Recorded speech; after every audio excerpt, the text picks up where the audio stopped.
It's been the official Starfield launch week this week. The early access period is over. You can now play it on Game Pass, and you're good to go there.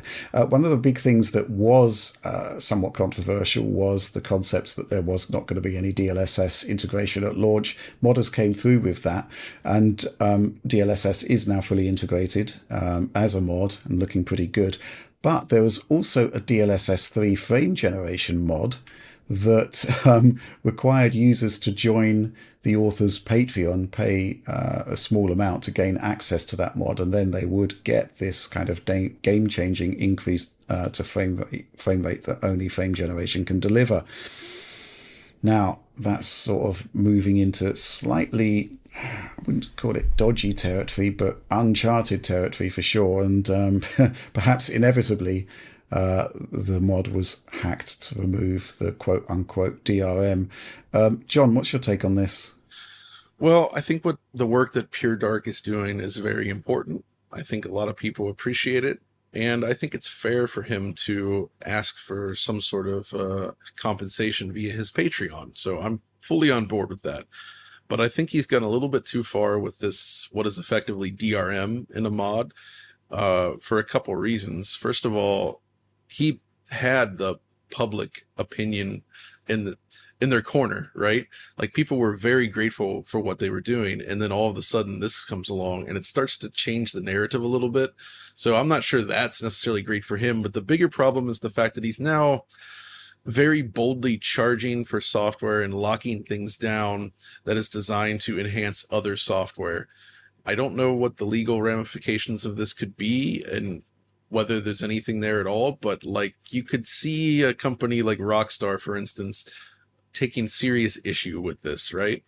And he's potentially opening up the mod scene to something not so good for them. That's basically my concern right there. I don't know if anything would happen. I don't think it would happen with Starfield for sure, because Bethesda, of course, really encourages mods, and I think that they're not completely against folks charging for mods either.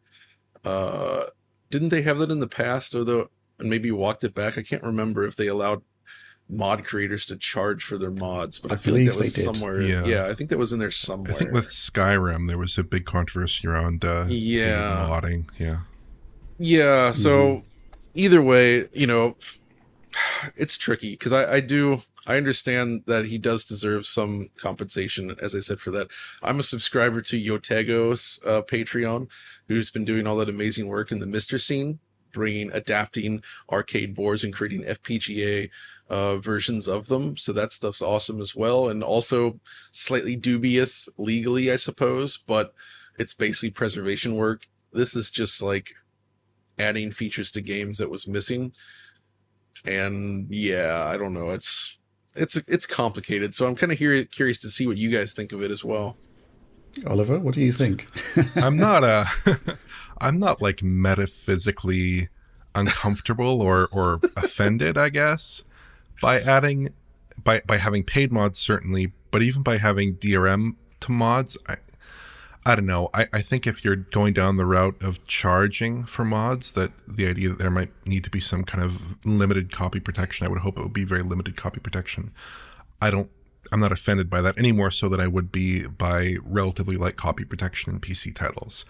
But conversely, I also don't think I would ever download a mod that contained DRM. I think the better route is to sell the mod without DRM and probably, rely on the people's goodwill ultimately to preserve his income there. And I think probably people would respect that. Obviously, frame generation is such a huge feature for a game like Starfield. But of course, the best route in the end would have been for Bethesda to just ship DLSS 2 and 3 and Starfield itself, so we wouldn't need to have this conversation, right? Or FSR 3 for that matter. Or FSR 3, yeah. At least announce that, right? Yeah. Yeah, that's kind of baffling, right? Because we had this deep integration from AMD within the Starfield team. Apparently, that was the promise that was made when the sponsorship deal was announced, and we get an okay but not a spectacular implementation of FSR2. And at its best, in some games, FSR2 has been proven to be comparable to DLSS. I guess it's content dependent, but ultimately there was no real extra special benefit from that integration. It was just seemed to be a pretty run-of-the-mill FSR2 implementation that has shares a lot of the issues of other implementations done by the developers themselves or even by the modding community. So, yeah, the concept of actually charging for mods, I think it's tricky because derivative works that you're charging for could well be legally tricky territory. I'm not sure about that. I know that some modders in the past have come unstuck with it, I guess. And the concept of actually baking in DRM. I mean, there's two things, right? There's the concept of having a mod that if you're a Patreon supporter, you can download and then add to your game. That's one thing. But then another thing is to have a mod that you are a Patreon supporter for, you download it, but it actually requires verification via a Patreon login or whatever that you've actually supported the work. That's something quite different and possibly crosses another line. It's really, really tricky. But the inevitable aspect of it is that it was cracked. Yeah. So, which was kind of almost like a self-fulfilling prophecy there.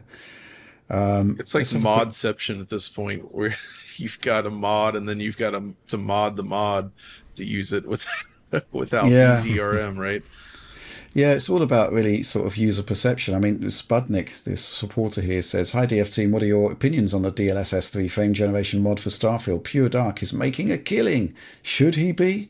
I paid the £5 for the mod and couldn't be happier as it's greatly improved my experience."